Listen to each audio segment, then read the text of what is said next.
പ്രേക്ഷകരെ, നിലവിൽ എംപിമാരായവർ മത്സരിക്കേണ്ടതില്ല എന്ന KPCC തിരഞ്ഞെടുപ്പ് സമിതി യോഗത്തിന്റെ തീരുമാനം നിയമസഭാ സീറ്റ് സ്വപ്നം കണ്ട പല നേതാക്കൾക്കും തിരിച്ചടിയാണ്.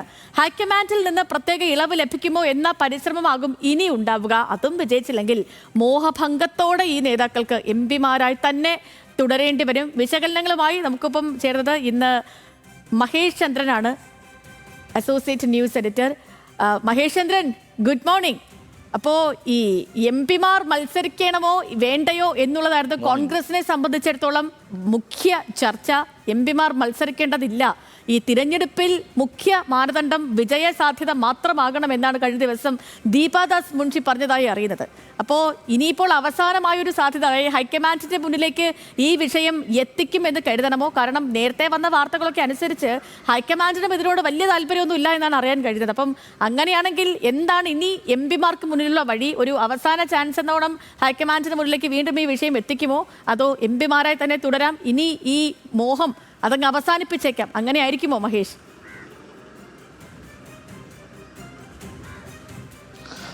പ്രതീക്ഷ അവസാന നിമിഷം വരെ കൈവിടില്ല, അതാണ് രാഷ്ട്രീയ നേതാക്കളുടെ പ്രത്യേകത. എന്തായാലും ഇന്നലത്തെ തെരഞ്ഞെടുപ്പ് സമിതി യോഗത്തിൽ തീരുമാനിച്ചിരിക്കുന്നത് അത് പൊതുവികാരം ഉയർന്നു വരികയും അതിൻ്റെ അടിസ്ഥാനത്തിൽ തീരുമാനം ഒരു MP മത്സരിക്കേണ്ടതില്ല എന്നുള്ളതാണ്.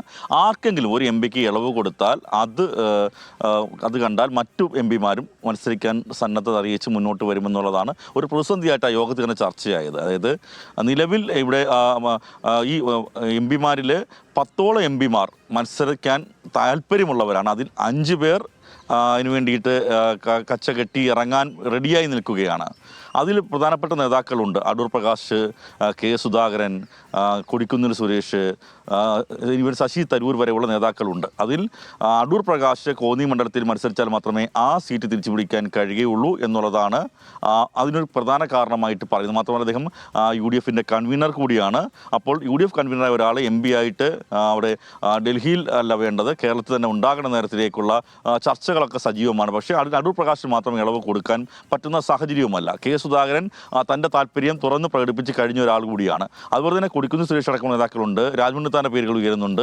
പല പേരുകൾ, ഹൈബി ഈഡൻ്റെ വരെ പേരുകൾ ഉയരുന്നു. ഷാഫി പറമ്പിലിൻ്റെ പേര് ഉയരുന്നു. കാരണം പാലക്കാട് മണ്ഡലത്തിൽ ഇനി രാഹുൽ മാങ്കൂട്ടത്തില്ല, പകരം ഷാഫി പാലക്കാട്ടേക്ക് മടങ്ങി വരട്ടെ എന്ന് പറയുന്ന തരത്തിലേക്കുള്ള ചർച്ചകളുമൊക്കെ ഉണ്ട്. പക്ഷേ ആ ചർച്ചകൾക്കൊക്കെ ഒരു വിരാമം കുറിക്കാൻ, ഒരു അർത്ഥവിരാമം കുറിക്കാനുള്ള നീക്കമാണ് ഇന്നലെ KPCC തെരഞ്ഞെടുപ്പ് സമിതി യോഗത്തിൽ ഉണ്ടായത്. ഇനി പ്രതീക്ഷ അവർ ഉറ്റുനോക്കാൻ പോകുന്നത് ഹൈക്കമാൻഡിലേക്കാണ്. ഹൈക്കമാൻഡിൻ്റെ താല്പര്യത്തോടു കൂടി AICC സ്ക്രീനിങ് കമ്മിറ്റിക്ക് മുമ്പാകെ ഒരു ഇളവ് കിട്ടുമോ എന്നുള്ള പരിശ്രമമായിരിക്കും ഉണ്ടാവുക. ആ പരിശ്രമം വിജയിച്ചില്ല എങ്കിൽ അവർക്ക് MPമാരെ തുടരേണ്ടി വരും. ഇപ്പോൾ മത്സരിക്കാൻ ഇവരൊക്കെ സന്നദ്ധരാകുന്നത് അടുത്തവണ UDFന് ഭരണം കിട്ടുമെന്നും അപ്പോൾ മന്ത്രിമാരാകാം എന്ന പ്രതീക്ഷയോട് കൂടി തന്നെയാണ് എന്നുള്ളത് കൂടി കാണണം. അതുകൊണ്ട് തന്നെയാണ് തെരഞ്ഞെടുപ്പ് സമിതി യോഗം ഇക്കാര്യത്തിൽ MPമാർക്കൊന്നും ഇളവ് നൽകേണ്ട തീരുമാനത്തിലേക്ക് വരികയും ചെയ്തത്. ഇനി MPമാർക്കാണ് ഇളവ് നൽകി മത്സരിക്കുകയാണെങ്കിൽ അവർക്ക് വിജയിച്ചു വന്നാൽ ഒരു മിനി ലോക്സഭാ തെരഞ്ഞെടുപ്പിൽ കൂടി കേരളം സാക്ഷ്യം വഹിക്കേണ്ടി വരും എന്നുള്ള കാര്യം കൂടിയുണ്ട്. അത് താങ്ങാനുള്ള സംവിധാനം ഇപ്പോൾ പാർട്ടിക്കില്ല. അക്കാര്യത്തിൽ ഏതെങ്കിലും സീറ്റുകൾ, ഇപ്പോൾ ആറ്റിങ്ങൽ സീറ്റിൽ നിന്നാണ് ജയിച്ചിരിക്കുന്നത് ലോക്സഭയിലേക്ക് അടൂർ പ്രകാശ്. ആ ആറ്റിങ്ങൽ സീറ്റ് അദ്ദേഹം കഷ്ടിച്ച് കടന്നുകൂടി 1000 താഴെ വോട്ടുകൾക്കാണ് വിജയിച്ചിരിക്കുന്നത്. ആ സീറ്റ് UDFന് ഇനി കിട്ടുമെന്ന് പ്രതീക്ഷിക്കാൻ പറ്റുന്ന സീറ്റല്ല.